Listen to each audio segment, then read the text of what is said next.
Hello, welcome back to my channel. എൻ്റെ video ആദ്യമായിട്ട് കാണുന്നവരാണെങ്കിൽ ഒന്ന് സബ്സ്ക്രൈബ് ചെയ്ത് സപ്പോർട്ട് ചെയ്യണേ. ഇന്നൊരു അടിപൊളി ചിക്കൻ കറിയുടെ വീഡിയോ ആയിട്ടാണ് ഞാൻ വന്നിട്ടുള്ളത്. ചിക്കനൊക്കെ എടുത്തിട്ടുണ്ട്. അതിലേക്ക് ആവശ്യത്തിന് ഉപ്പും മഞ്ഞൾപ്പൊടി, മുളക് പൊടി, മല്ലിപ്പൊടി, മസാലപ്പൊടികളും അതുപോലെ ഇഞ്ചി വെളുത്തുള്ളി പേസ്റ്റൊക്കെ ചേർത്ത് നന്നായി മസാലയൊക്കെ ചേർത്ത് തിരുമ്മി കൂട്ടി വയ്ക്കുകയാണ്. ഉപ്പും മസാലയൊക്കെ അതിലേക്ക് നല്ലോണം പിടിക്കാൻ വേണ്ടിയിട്ടാണ് കുറച്ച് നേരം റെസ്റ്റ് ചെയ്യാൻ വെക്കണത്. അപ്പോൾ നല്ലോണം മസാലപ്പൊടികളൊക്കെ ചേർത്തിട്ടുണ്ട്. അപ്പോൾ അത് നമുക്ക് റെസ്റ്റ് ചെയ്യാൻ വേണ്ടിയിട്ട് മാറ്റി വയ്ക്കാം.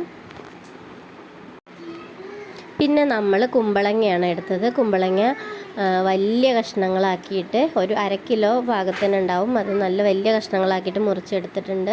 പിന്നെ നമ്മുടെ സവോള, പച്ചമുളക്, തക്കാളി, മല്ലിയില, കറിവേപ്പില ഒക്കെ എടുത്തിട്ടുണ്ട്. പിന്നെ മസാലക്കൂട്ട് ചേർക്കുന്നുണ്ട് ഈ കറിയിൽ. പിന്നെ ഇഞ്ചി വെളുത്തുള്ളിക്ക് പകരം ഇഞ്ചി വെളുത്തുള്ളി പേസ്റ്റാണ് എടുത്തത്. അതിനുശേഷം നമ്മുടെ വലിയ ഇൻഡാലിയത്തിൻ്റെ ചട്ടി അടുപ്പത്ത് വെച്ച് എണ്ണയൊക്കെ ഒഴിച്ച് നന്നായി ചൂടായിട്ടുണ്ട്. അതിലേക്ക് നമ്മുടെ ഉള്ളിയും തക്കാളിയൊക്കെ നല്ലോണം വാട്ടിയെടുക്കുകയാണ്. കുമ്പളങ്ങ നമ്മുടെ ശാലുവിൻ്റെ വീട്ടിൽ പുനലൂരിൽ നിന്ന് അവിടുന്ന് അമ്മ കൊടുത്തയച്ചതാണ്. നമ്മൾ എൻഗേജ്മെൻറ്റിന് പോയപ്പം അമ്മ അവിടുന്ന് കൊടുത്തു വിട്ടതാണ്. വലിയ കുമ്പളങ്ങയായിരുന്നു, അവിടെ വീട്ടിലുണ്ടായതാണ്. അപ്പോൾ അമ്മ സ്നേഹത്തോടെ കൊടുത്തു വിട്ടതാണ്.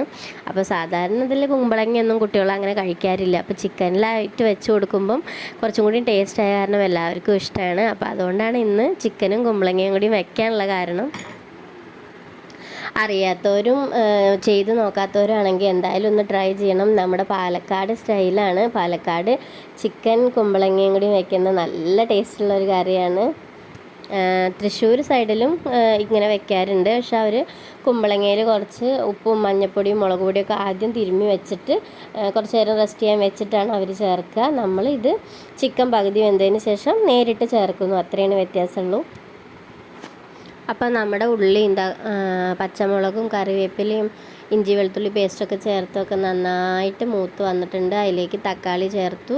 ഒരു വലിയ തക്കാളി ഞാൻ ചേർത്തിട്ടുണ്ട്. അത് നല്ലോണം വാടി വരുമ്പോൾ നമുക്കിനി മസാലപ്പൊടികളൊക്കെ ചേർക്കാം. ഓൾറെഡി ഞാൻ ചിക്കനിൽ കുറച്ച് മസാലപ്പൊടി ആഡ് ചെയ്തിട്ടുണ്ടല്ലോ. അപ്പോൾ അതുകൊണ്ട് ബാക്കി നോക്കിയിട്ട് മാത്രം ഇനി ചേർത്താൽ മതി.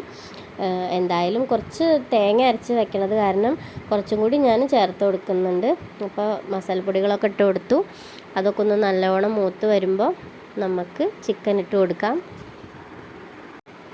ഗ്യാസ് ഒന്ന് സിമ്മിലിട്ടിട്ട് വേണം നന്നായി മൂപ്പിച്ചെടുക്കാൻ. കാരണം നമ്മൾ മല്ലി മുളകൊന്നും ആദ്യമേ വറുത്ത് എടുക്കുക അല്ലെങ്കിൽ ചൂടാക്കി എടുക്കുകയൊന്നും ചെയ്തിട്ടില്ല.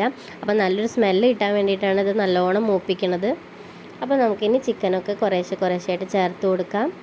എൻ്റെ ചട്ടി ഇവിടെ ഉള്ളതിൽ വെച്ചിട്ട് ഏറ്റവും വലുതാണ്. അപ്പോൾ അത് തികയില്ല എന്ന് തോന്നിയ കാര്യം ഞാൻ കുറേശ്ശെ ഇട്ട് കൊടുത്ത് മിക്സ് ചെയ്തിട്ട് എടുക്കുകയാണ്. വലിയ ഉരുളിയൊക്കെ ഉണ്ട്, അതെടുത്ത് ഇനി ആദ്യം പിന്നെ കഴുകിയൊക്കെ വൃത്തിയാക്കി വെക്കേണ്ട മടിക്ക് പിന്നെ ഞാൻ ചട്ടിയിൽ തന്നെ അങ്ങോട്ട് പരീക്ഷിക്കുകയാണ്. അപ്പോൾ ഉള്ള സ്ഥലത്തിൽ ഞാൻ നല്ലോണം മസാലയൊക്കെ ചിക്കനിലേക്ക് ഇളക്കി കൊടുത്ത് സെറ്റാക്കി എടുക്കുന്നുണ്ട്. എല്ലാം ഒന്ന് നന്നായി ചൂടായി വന്നിട്ടുണ്ട്. നമുക്ക് ആവശ്യത്തിന് വെള്ളം ഒഴിച്ച് കൊടുക്കാം. ചിക്കൻ വേവാനുള്ള വെള്ളം ചേർക്കണം. അപ്പോൾ പാകത്തിന് വെള്ളമൊക്കെ ചേർത്ത് നന്നായി ഇളക്കി അടച്ച് മൂടി വയ്ക്കുകയാണ്. ഇനി അതിലേക്ക് കുറച്ച് തേങ്ങ, പിന്നെ നമ്മൾ മസാലക്കൂട്ടിലുണ്ടായിരുന്ന പട്ട, ഗ്രാമ്പൂ, പെരിഞ്ജീരകം, പിന്നെ മസാലയില ഉണ്ട് ഒരു ഇല, അതൊക്കെ എടുത്ത് ഞാൻ സെറ്റാക്കി വെച്ചിട്ടുണ്ട്. ഇതൊക്കെ ഒന്ന് ചൂടാക്കി എടുത്തിട്ട് വേണം നമുക്ക് അരച്ചെടുക്കാൻ.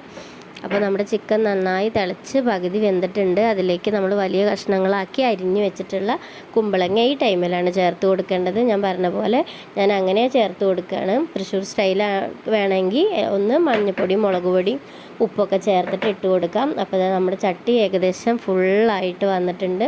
ഇനി നമുക്ക് ഒന്നുകൂടി അടച്ചു വെച്ചിട്ട് ചിക്കനും കുമ്പളങ്ങയും ഒരുപോലെ വേവിച്ചെടുക്കാം. ഒരു 20 മിനിറ്റിന് ശേഷം ഞാൻ പിന്നെ വന്ന് തുറന്ന് നോക്കുകയാണ്. അപ്പോൾ നമ്മുടെ ഫുള്ളായിട്ട് ചട്ടിയിലുണ്ടായിരുന്ന ചിക്കൻ ഒന്ന് വെന്ത് ഒതുങ്ങി വന്നിട്ടുണ്ട്. അപ്പോൾ നമുക്ക് ഒന്നുകൂടി ഇളക്കി കൊടുത്തിട്ട് ഇനി വേവാത്ത ഭാഗങ്ങളൊക്കെ വേവാൻ വേണ്ടിയിട്ട് നമുക്കൊന്ന് ഇളക്കി കൊടുത്തിട്ട് പിന്നെ അടച്ചു കൊടുക്കാം. ഇന്ന് പാറുവിന് ഭയങ്കര വാശിയാണ്. അതുകൊണ്ട് ഞാൻ ഇടയ്ക്കിടയ്ക്ക് പോയിട്ട് അവളെ നോക്കിക്കൊണ്ടാണ് കറി വെച്ചുകൊണ്ടിരിക്കുന്നത്.